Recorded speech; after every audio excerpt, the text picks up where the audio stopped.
Hello students, today we continue our chapter staffing and we'll continue the topic of recruitment. So we were on the topic where we were talking about the methods of recruitment. जब हमें recruit करना होता है employees को अपनी organisation के लिए तो कुछ मेथड होते हैं जिनके जरिए हम उनको रिक्रूट करते हैं. First method is your direct recruitment. Direct recruitment में आप जो है अपने जो आपके जॉब के लिए अप्लाई करेंगे वो लोग एज अ वॉक इन आपके ऑर्गेनाइजेशन के अंदर आ सकते हैं. अब वो इन्फॉर्मेशन उनको कहीं भी मिले, वो चाहे आपकी फैक्ट्री गेट से मिले या उनको कोई एडवर्टाइजमेंट से मिले, बट आपने उन्हें नहीं बुलाया, they actually came as a walk in. तो जब कोई डायरेक्ट आकर आपके बिजनेस के अंदर किसी जॉब के लिए अप्लाई करते हैं और आप उसको रिक्रूट करते हैं, this is the method we call direct recruitment.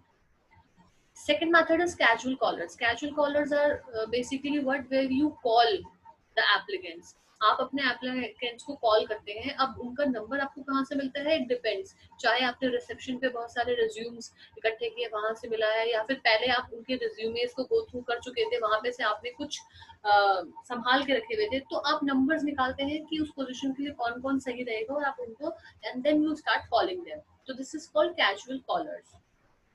C is advertisement. अगर आपको किसी एम्प्लॉय को रिक्रूट करना है तो आप एडवर्टाइजमेंट के जरिए भी कर सकते हैं. You can give an advertisement in the newspaper और इन एनी अदर मैगजीन. कहीं पर भी आप एड डालकर उनको रिक्रूटमेंट के लिए बुला सकते हैं. इसके बाद fourth is employment exchange. As you know that government employment exchange belongs to the government. अगर आप कई बार रिक्रूट करने के लिए गवर्नमेंट एम्प्लॉयमेंट एक्सचेंज से भी हम लोग जो है आपके एप्लीकेंट्स का नंबर ले सकते हैं और उनके थ्रू हम उनसे उनको कॉन्टैक्ट कर सकते हैं.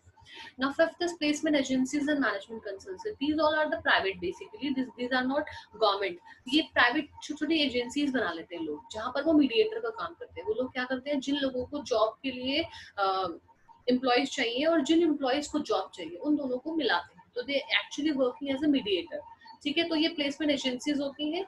इनको आप कांटेक्ट कर सकते हो और इनके जरिए आप लोगों को रिक्रूट कर सकते हो. एक होता है campus recruitment. Now class next is your campus recruitment. आपको कोई एक पर्टिकुलर जो एम्प्लॉय चाहिए उसके पास एक सर्टिफाइड डिग्री होनी चाहिए. फॉर एग्जांपल एमबीए, ओके, या होटल मैनेजमेंट. तो आप क्या करेंगे, उस कैंपस में चले जाएंगे जहां पर इस तरीके के स्टूडेंट्स हैं. ठीक है, for example you need MBA as an employee, so you can go to MBA college और वहां पे जितने भी आपके एमबीए के स्टूडेंट्स होंगे they will come and you can recruit them directly from the campus. Okay. G is recommendation of employees. अगर आपके बिजनेस के अंदर जो एम्प्लॉयज एग्जिस्टिंग है उनमें से अगर आपको कोई लगता है जो आपको रिकमेंड कर दे, तो आप उनसे पूछ सकते हैं आपके एग्जिस्टिंग एम्प्लॉयज से कि we need that one particular job which is vacant, we need that applicant. तो आप जो है वो उनसे कोई रिकमेंडेशन मांग सकते हैं. वो आपको कोई सोर्स दे देंगे, बता देंगे कि हाँ, for example you actually required a receptionist for your business. तो आपने किसी से पूछा कि आपकी नजर में कोई अच्छी रिसेप्शनिस्ट है, तो वो they will give you the contact number. तो आप उनके रिकमेंडेशन से भी जो है रिक्रूट कर सकते हैं. Labour contractors. Now plus labour contractors वो होते हैं जो कि जो लेबर कैटेगरीज के में जो एम्प्लॉयज आते हैं उन लोगों के साथ कॉन्टैक्ट बना के रखते हैं. उनको पता होता है कौन से गांव से या कौन से एरिया से किस जगह से वो लेबर्स मिलेंगे और उनके नंबर्स उनके पास होते हैं. तो आप लेबर कॉन्ट्रैक्टर्स के पास जा सकते हैं if you need any labour. Okay, if you need to recruit any labor. Next is your advertising on television, or also you can simply put an advertisement on television. Television के जरिए भी आप advertise करके लोगों को job के लिए बुला सकते हैं. Next is your web publishing. Internet पे आप डाल सकते हैं, कोई वेबसाइट बना सकते हैं जिस वेबसाइट के थ्रू लोग अप्लाई करेंगे. और you can simply do the factory gate recruitment. ठीक है, कि आपने क्या किया, अपनी फैक्ट्री के गेट पर लगा दिया कि ये आपको जॉब खाली है और इन जॉब के लिए लोग आपको चाहिए. ठीक है, और लोग वहां से आते जाते गुजरते हुए देख लेंगे कि हाँ, उनको अगर जॉब की रिक्वायरमेंट होगी तो they will definitely apply. Now class, हम क्योंकि यहाँ पे स्टाफिंग प्रोसेस के बारे में बात कर रहे थे, and your next after recruitment there comes selection. ठीक है, अब यहाँ पे इतने सारे लोग रिक्रूट कर लिए, अब आपने now you have to do selection. अब आपको सिलेक्ट करना पड़ेगा. ठीक है, for selecting basically what you are doing, आप यहाँ पे ये कर रहे हैं कि अब जो सबसे मोस्ट सूटेबल कैंडिडेट है, ठीक है, जो आपकी वेकेंट जॉब के लिए बिल्कुल सही रहेगा, उसको आपको डिस्कवर करना है. ठीक है, आपने बहुत सारे लोगों को बुला लिया, इतने सारे लोग आ चुके हैं, एक जॉब है और 10 लोग आ गए हैं. ना, अब आपको सिलेक्ट करना पड़ेगा, you have to select it. तो आप देखेंगे कि जो most promising and the most suitable candidate जो उस जॉब के लिए लगेगा, आप उनको सिलेक्ट करेंगे। सिलेक्ट करने का भी एक अपना एक पूरा लंबा सा प्रोसेस होता है, ठीक है। इतने सारे आपके पास सीवीज आ गए, इतने लोगों ने अप्लाई कर दिया, अब आप स्टेप बाय स्टेप प्रोसेस करेंगे। सबसे पहला प्रोसेस होगा आपका प्रिलिमिनरी स्क्रीनिंग। आप क्या करेंगे, जो रिज्यूमे है उनको स्क्रीन करेंगे। सबसे पहले आप सिलेक्ट करना शुरू करेंगे कि एक जॉब के लिए 10 लोगों में से आप क्या करेंगे, आप रिज्यूम देखेंगे और उसको देखेंगे कि हाँ मुझे ये क्वालिफिकेशन चाहिए, क्या ये क्वालिफिकेशन इस एम्प्लॉयज के पास है, क्या मुझे 2 साल का एक्सपीरियंस चाहिए, क्या इनके सीवी में 2 साल का एक्सपीरियंस लिखा है। तो आप क्या करेंगे, सबसे पहले तो सीवी में से स्क्रीनिंग करके चूज करना शुरू करेंगे और आप सिलेक्ट करेंगे कुछ लोगों को। जब आपने उनको सीवी को स्क्रीन करके सिलेक्ट कर लिया, उसके बाद अब आप सिलेक्शन टेस्ट पे आएंगे। सेकंड प्रोसेस है जो सिलेक्शन टेस्ट। अब आप डिफरेंट डिफरेंट टेस्ट कंडक्ट कर सकते हैं। पहला test is intelligent test. Intelligence test में क्या होता है कि आप मेजर करते हैं कि एप्लीकेंट कितना इंटेलिजेंट है, ठीक है। आपके काम करने के लिए उसका आईक्यू लेवल क्या है, ओके उसकी जो एबिलिटी है वो कितने रेंज तक है उसकी। कोई भी इंटेलिजेंट टेस्ट ले सकते हैं, चाहे न्यूमेरिकल एबिलिटी हो गया, वोकेबुलरी हो गया, उसकी मेमोरी कितनी अच्छी है, उसकी वर्बल फ्लुएंसी कितनी है, ये सारे इंटेलिजेंस टेस्ट में आता है। For example me being as a teacher, अगर if I have to go for a teacher's job, so I can also go through this intelligence test. They will check my intelligence level, how intelligent and how much IQ level I have, ठीक है। तो ये इस तरीके के different different intelligence test आप जो है ऑर्गेनाइज करते हैं। There comes your aptitude test. Okay, aptitude test में हम ये फाइंड आउट करते हैं कि एक एम्प्लॉय, ओके, एक पर्टिकुलर सिचुएशन के अंदर किस तरीके से काम कर सकता है और क्या वो रिएक्ट करेगा। तो यहाँ पे देखो क्या क्या चीजें जुड़ी होती है, इससे जुड़ी होती है कि उसकी प्रॉब्लम सॉल्विंग स्किल्स कैसी है, कि अगर कोई प्रॉब्लम आ जाएगी तो वो कैसे रिएक्ट करेगा, उसको किस तरीके से सॉल्व करेगा, ठीक है। या उसका प्रायोरिटाइजेशन क्या है, वो किसको पहल पहल देगा। कुछ एम्प्लॉयज होते हैं ना, they only focus on those thing जहाँ पे पैसा ज्यादा मिल रहा है। कुछ एम्प्लॉयज जो होते हैं वो उन पे फोकस करते हैं जो कि जहाँ पे हार्ड वर्क हो, और कुछ एम्प्लॉयज जहाँ पे अच्छी डेजिग्नेशन उनको मिल रही हो, पोजीशन मिल रही हो, और एक एम्प्लॉय ऐसा है जो सीखना चाहता है। तो you will find out through the aptitude test कि वो एम्प्लॉय जो है वो डिफरेंट सिचुएशन में किस तरीके से रिएक्ट करेगा और उसकी प्रायोरिटी क्या है। न्यूमेरिकल स्किल्स, ये सब चीजें आप एप्टीट्यूड टेस्ट में चेक कर सकते हैं। There comes your personality test class. Personality test में आप चेक करते हो कि एम्प्लॉय की पर्सनालिटी क्या है, क्या वो एक एक्सट्रोवर्ट है, क्या वो इमोशनली स्टेबल है या नहीं है, क्या वो एग्रीबलनेस या consciousness and openness to experience कितना है, मतलब is he an introvert, is he an extrovert, emotional चीजें क्या है, वो ओवरऑल किस तरीके की पर्सनालिटी है उसकी, ठीक है। पर्सनालिटी टेस्ट के थ्रू आप देखते हैं, जैसे कि for a teacher, the teachers personality should be काम, she should not have that anger issue. If I'll be having an anger issue, I'll not be able to deal with students because I need more patience, ठीक है। तो personality test में हम ये सारी चीजें देखते हैं। There comes your trade test, ठीक है। इसमें हम मेजर करते हैं कि जो पर्टिकुलर जॉब है उस जॉब को परफॉर्म करने के लिए क्या सामने वाले एम्प्लॉइज के अंदर वो एग्जिस्टिंग स्किल्स एग्जिस्ट करती हुई है या नहीं, ठीक है। मैंने उसको बोल दिया टीचर की जॉब अपॉइंट करने के, टीचर की जो टीचिंग आर्ट है क्या वो उसको आती भी है या नहीं। This is called trading test, trade test, कि जो काम कराना है क्या वो काम करना कर भी पाएगा या नहीं। There comes your interest test. Now class, interest test में हम ये जानने की कोशिश करते हैं कि जो एम्प्लॉइज है उसका उसका इंटरेस्ट किस चीजों में है, उसकी इन्वॉल्वमेंट किन किन एक्टिविटीज में है, हम ये सब जानने की कोशिश करते हैं। ओके, जब हमने ये सारे के सारे यहाँ पर सिलेक्शन टेस्ट हमने कंडक्ट करा लिए, ठीक है, हमने 10 में से 6 लोगों को चूज किया और उन 6 लोगों से ये सारे टेस्ट करवाए, जो भी टेस्ट हमें ठीक लगे, जरूरी नहीं है सारे टेस्ट कराने, आपको जो टेस्ट लगता है जरूरी है वो टेस्ट आप कराएंगे। जब हमने टेस्ट करा लिया और टेस्ट में से अब 4 लोग सिलेक्ट हो गए हैं, 6 में से अब 4 और सिलेक्ट कर लिया आपने। अब next come the third category which is employment interview, ठीक है। अब आप क्या करेंगे, उनका इंटरव्यू लेना शुरू करेंगे, ठीक है। इंटरव्यू में आप उनसे पूछेंगे, उनसे बात करेंगे, आप उनसे सारी चीजें पूछेंगे जॉब से related. Now that will be an interview of a verbal communication, ठीक है। 1-to-1 किसी भी सीनियर मैनेजर के साथ इंटरव्यू जो है डिफाइन कर दिया जाएगा। अब उस इंटरव्यू में सारी चीजें फिल की जाएंगी, आपकी सैलरी एक्सपेक्टेशंस क्या है, ओके। आप आपका वर्किंग जो भी चीज आप टेस्ट के जरिए या आप स्टार्टिंग में सीवी में नहीं देख पाए या टेस्ट के जरिए आपको पता नहीं लग पाई, वो इंटरव्यू में आप पूछ सकते हो। आप सारी चीजें इंटरव्यू के थ्रू, this is not something written, it is verbal, तो you can ask anything. This is called employment interview. Employment interview के बाद अब आप चेक करते हैं रेफरेंस एंड बैकग्राउंड चेक्स। आप चेक करते हैं उनका रेफरेंस क्या है। मतलब आप कोई भी एक नए इंसान को अपनी जॉब क्यों देंगे, आपको क्या पता उसका बैकग्राउंड क्या है। आप उनसे रेफरेंस मांगते हो कि आप हमें कोई ऐसा पर्सन दो जिसके जरिए हम आप पर विश्वास कर सके। इन केस अगर आपने हमें धोखा दिया या अच्छे से बिहेव नहीं किया, तो हम उनको एटलीस्ट आपका बैकग्राउंड चेक करेंगे, सो दैट हम उनको कॉल कर सके। तो वो आप रेफरेंस एंड बैकग्राउंड चेक करते हैं कि कहाँ से आए हैं, क्या नहीं, कहाँ से नहीं आए हैं। ठीक है, this is what reference and background. There comes a selection decision. जब आपने इतनी सारी चीजें चेक कर ली, तो आपको सिलेक्शन डिसीजन लेना ही पड़ेगा। फाइनली उन 4 लोगों में से एक को आप चूज कर लो।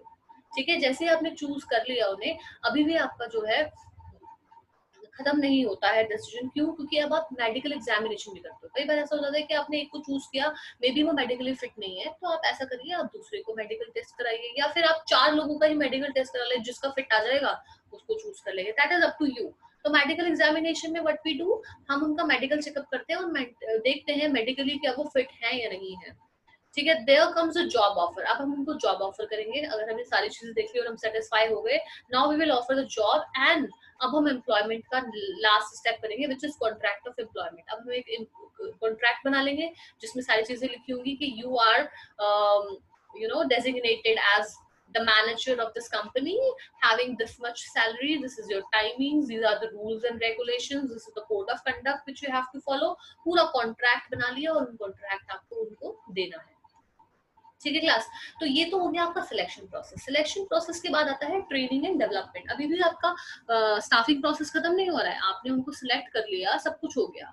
अब आता है ट्रेनिंग एंड डेवलपमेंट। जो एम्प्लॉयज अब हैं उनको ट्रेन भी करना पड़ता है, आपको टाइम टू टाइम उनको ट्रेन करना पड़ता है। ठीक है, अगर आप चाहते हैं कि एम्प्लॉयज बहुत अच्छा काम करें, बहुत अच्छे से अपने काम को परफॉर्म करें, तो उनको टाइम टू टाइम ट्रेन करना है, उनको डेवलप करना है। Development means the overall growth of the employee. ठीक है, ये आपका पर्सनल ग्रोथ पे भी फोकस करता है, एम्प्लॉयज की डेवलपमेंट पे भी फोकस करता है। तो आपको अगर चाहते हो कि अपना बिजनेस बढ़े, तो काम बढ़ाना है।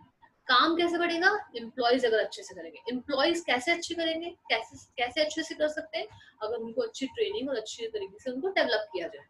ठीक है, तो बेनिफिट्स क्या है ट्रेनिंग और के एक ऑर्गेनाइजेशन के अंदर? सबसे पहले तो ये होता है कि लर्निंग टाइम रिड्यूस हो जाता है। अगर आपने उनको ट्रेन कर दिया ना कि ये काम इस तरीके से करना है, तो अब वो सीखने में टाइम वेस्ट नहीं करेंगे। जब आप कुछ नया काम सीखते हैं और फिर आप सीख कर अपना एक्सपीरियंस के बाद जब आते हैं, परफेक्ट होने में टाइम लगता है, लेकिन आप उनको पहले ही अगर ट्रेन कर दो, तो लर्निंग टाइम रिड्यूस हो जाता है, परफॉर्मेंस बेटर हो जाती है, उनका एक अच्छा एटीट्यूड फॉर्म हो जाता है बिजनेस के अंदर। ठीक है, और आप जो है aids in help in solving operation problems. Operational problems जितनी भी आती है ना, काम करने में जो छोटी छोटी प्रॉब्लम्स आती है, कई बार मशीन अच्छे से इस्तेमाल करने नहीं आ रही है या टाइम का इस्तेमाल करना नहीं आ रहा, वट एवर इट इज, तो ये इस तरीके की जो प्रॉब्लम्स है उनमें हेल्प मिलती है जब आप ट्रेनिंग करते हैं, क्योंकि ट्रेनिंग भी डिफरेंट डिफरेंट तरीके की होती है। ठीक है, आपकी पर्सनैलिटी बिहेवियर की ट्रेनिंग हो गई, या फिर आपकी सेल्स ट्रेनिंग हो गई, प्रोडक्शन ट्रेनिंग हो गई, तो बहुत अलग अलग तरीके की ट्रेनिंग्स होती हैं, और उससे क्या होता है, आपके काम करने में मदद मिलती है। ठीक है, managing power need, man power need. अगर आप ट्रेनिंग करते हैं, तो जो man power means basically the employees in your organization, तो आप अपने ऑर्गेनाइजेशन के अंदर जो एम्प्लॉयज है उनको मैनेज कर पाते हैं ट्रेनिंग के जरिए। ओके, और you are actually able to adopt changes. अगर कोई चेंजेस आ गए और आपको नहीं पता कैसे डील करना है, तो आप अपने एम्प्लॉयज को उस चेंजेस के लिए रिलेटेड उनको ट्रेनिंग दीजिए। ट्रेनिंग देने से वो चेंजेस को बहुत अच्छे से अडॉप्ट कर पाएंगे, क्योंकि अब उनको नई चीज पता चल गई है। So also training is very helpful to adopt the changes. ठीक है, अब देखो, ये तो हमने बात कर ली आपके लिए क्या क्या बेनिफिट है। ठीक है, ट्रेनिंग जो है आपकी बिजनेस के अंदर, जो एक एम्प्लॉय काम कर रहा है, अगर उसको ट्रेनिंग मिल गई तो उसके लिए क्या बेनिफिट है? उसके लिए बेनिफिट ये है कि भाई उसने नया काम सीख लिया, उसके लिए कैरियर ऑप्शन बढ़ जाएंगे। ठीक है, वो एक जगह से स्टिक ना रह के, अब उसको क्योंकि बहुत अच्छा काम आता है, तो वो कहीं भी जाके ट्राई कर सकता है। वो अब ज्यादा पैसा कमाएगा क्योंकि उसको ज्यादा अच्छे से काम करना आता है। ठीक है, उसका मोरल बूस्ट होगा, उसका कॉन्फिडेंस लेवल बढ़ेगा, और जो प्रॉब्लम्स आती हैं, जो एक्सीडेंट्स हो रहे हैं, उनके चांसेस कम हो जाएंगे, क्योंकि अब वो बिल्कुल ट्रेन हो चुका है। Okay, now class, training and development में there is a difference. Okay, training is basically a process of increasing knowledge and skills. आपकी नॉलेज अगर आपको इंक्रीज करनी है, कोई आपको स्किल्स इंक्रीज करनी है, तो उसके लिए ट्रेनिंग. डेवलपमेंट क्या होता है? Development is basically the process of learning and growth. मतलब आपको डेवलपमेंट है मतलब सीखते रहना है, ग्रो करना है. You have to grow overall, you have to grow overall. This is what development is. Training is to enable the employee to do the job better. जो काम है ना, उस काम को better करना ट्रेनिंग है. लेकिन अगर एम्प्लॉय की ओवरऑल ग्रोथ करनी है तो डेवलपमेंट. ठीक है, it is a job oriented process. Job से रिलेटेड है ट्रेनिंग, जॉब से रिलेटेड जो भी आपका काम है ना उसी से रिलेटेड ट्रेनिंग. बट डेवलपमेंट जो होता है वो होता है कैरियर ओरिएंटेड प्रोसेस. पूरा आपका कैरियर कैसे बिल्डअप होगा, है ना, ओवरऑल आप कैसे डेवलप होंगे. This is what development. तो development is actually wider than training. Okay, now there comes training methods. Training की भी different methods होते हैं. There are two categories in training method. One is the on the job methods and second is off the job methods. मतलब on the job मतलब job करते करते, काम करते करते सीखना, ट्रेनिंग लेना. ऑफ द जॉब मतलब काम जब आप कर रहे हैं उसके अलावा कहीं स्पेशली आपको भेजा जाए और आपको ट्रेनिंग दी जाए. ठीक है, तो सबसे पहले ऑन द जॉब मेथड हम देखेंगे. ऑन द जॉब मेथड में first is your apprenticeship programs. Now class देखो, इसमें क्या होता है कि आपके वर्कर्स को जो है कहीं ना कहीं भेजा जाता है ट्रेनिंग प्रोग्राम्स में. ठीक है, जो कि आपके ऑन द जॉब मेथड में ही, मतलब काम करते वक्त ही उनके पास प्रोग्राम होंगे. मतलब फॉर एग्जाम्पल कि आपने क्या किया, एक ट्रेन्ड वर्कर को अपॉइंट कर लिया. ठीक है, एक प्रोग्राम में, और वो ट्रेन्ड वर्कर अब आपके एम्प्लॉयज को सिखा रहा है. ठीक है, you have appointed a trained worker और अ मास्टर. ठीक है, अब वो जो है आपके एम्प्लॉयज को काम करना सिखाएगा और उसको बताएगा कि किस तरीके से जो है वो काम करना है. This is what on the job method. Second is coaching.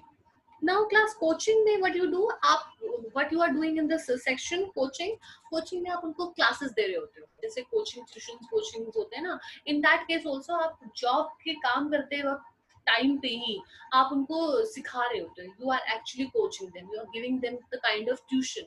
ठीक है, उनको सिखा रहे हो, तो वो that is coaching. Internship training क्या होता है आपका, कि लोग जो है काम करते करते सीखते हैं जॉब के टाइम पे. फॉर एग्जाम्पल, आपने एक थ्योरेटिकल चीज पढ़ी which is related to MBA. ठीक है, आपने एमबीए पूरी डिग्री खत्म कर ली, लेकिन अब आप जॉब के लिए क्वालिफाई नहीं, क्योंकि सारी चीजें आपने थ्योरी में पढ़ी हैं, आपने अभी प्रैक्टिकली उसको जो है फील नहीं किया. तो आप क्या करेंगे, एज एन इंटर्न किसी ऑर्गेनाइजेशन के साथ जुड़ जाएंगे और वहाँ पे काम सीखेंगे.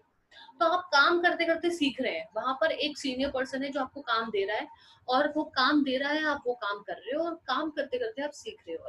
And it is always beneficial, क्योंकि जब आप आपको कोई प्रैक्टिकली काम जब आप करते हो तो आप ज्यादा सीखते हो. तो internship training is also like that, when you are doing the work और काम करते करते आप सीख रहे हो. ठीक है, next comes your job rotation. Job rotation ये होता है कि अपने एम्प्लॉयज को डिफरेंट डिफरेंट जॉब्स में भेजना, डिफरेंट डिफरेंट प्रोग्राम्स में उनको इंक्लूड करना, जो कि वो अलग अलग चीजें सीख पाए. ठीक है, ये एक स्कीम चल रही है या ये एक प्रोजेक्ट चल रहा है, इस प्रोजेक्ट में तुम काम कर लो, सो आप सीख जाओगे. ठीक है, then if you are involving your employees in different kind of projects, they will also learn on the job only. ठीक है, there comes the second category which is off the job method. off the job method में क्या होता है कि भाई आप उनको काम करते करते नहीं सिखा रहे हो, उनको काम से बाहर कहीं भेज रहे हो. फॉर एग्जाम्पल, आपने एक क्लासरूम अरेंज कर लिया, एक जैसे केबिन, जरूरी नहीं it's not a classroom, it's like cabin कुछ अरेंज किया, और वहां पे अब आप उनको लेक्चर्स दे रहे हैं. someone is coming there and giving the lectures, और वो लेक्चर सुन के सीख रहे हैं, just like a classroom teaching. ठीक है, तो वो लेक्चर्स के जरिए ऑफ द जॉब काम करते करते नहीं, बस लेक्चर सुन सुन के सीख रहे हैं. फिल्म्स, आप कोई प्रोजेक्टर पे कोई फिल्म लगा सकते हैं, कोई प्रेजेंटेशन लगा सकते हैं, जो वो देखकर बहुत सारी चीजें सीखेंगे. केस स्टडी, उनको किसी केस स्टडी में आपने भेज दिया रिसर्च करने के लिए कि इस पर्टिकुलर सेल्स पे, यहाँ पे इस एरिया में सेल्स नहीं हो रही है, क्यों नहीं हो रही है, आप जाके चेक करो कि उस वहाँ पे फाइंड करो। तो जब वो उसकी केस स्टडी करेंगे, धीरे धीरे उनको पता लगेगा तो कि क्यों, क्या रीजन है, तो डेफिनेटली उनको रीजन पता चलेगा, उन्हीं की प्रॉब्लम सॉल्व हो रही है, तो वो एनालाइज करने के लिए केपेबल होंगे, और जितना एनालाइज करने के लिए केपेबल होंगे वो जो है परफेक्ट होते चले जाएंगे, उनका ट्रेनिंग का जो लेवल है वो बढ़ जाएगा। उनको बोला जा रहा है फॉर एग्जांपल कि तुम सेल्स करो, तुम सामान बेचो, लेकिन नहीं बेच पा रहे, तो अब आप बोलो कि सेल्स में आप कुछ बेच नहीं पा रहे हो, तो थोड़ी देर के लिए छोड़ दो ये काम, अब जाके जरा चेक करो इस एरिया में सेल क्यों नहीं हो रही है। ठीक है, जब वो पर्सनली वहां जाके उस एनवायरनमेंट को एनालाइज करेंगे तो they will find out the solution.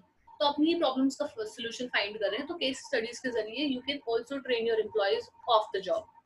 Okay, computer modelling, here your computer is teaching you. ठीक है, जब कंप्यूटर बेसिकली जो है वो हम सीखते हैं, जैसे कि if will talk about the pilot training, computer modelling के जरिए ही होती है, कंप्यूटर जो है वो सारी चीजें सिखा रहा होता है उनको। So this is what of the job methods. Next is your vestibule training. Now class vestibule training की अगर हम बात करें तो ये जब भी आपको कोई भी एक्सपेंसिव या डेलिकेट मशीनरी जो होती है इन्वॉल्व होती है, ठीक है, आपके काम करने के लिए, जब भी आप ऑन द जॉब ट्रेनिंग कर रहे हो तो आपकी बहुत सारी मशीनरीज है जो कि बहुत एक्सपेंसिव है। अब उन मशीनरीज पे आप नहीं सिखा सकते, तो आप क्या करोगे, डमी रख लोगे। ठीक है, now you will find one dummy model of machinery. ठीक है, आपने एक डमी मशीनरी ले लिया, अब उस पर आप सिखा रहे हो।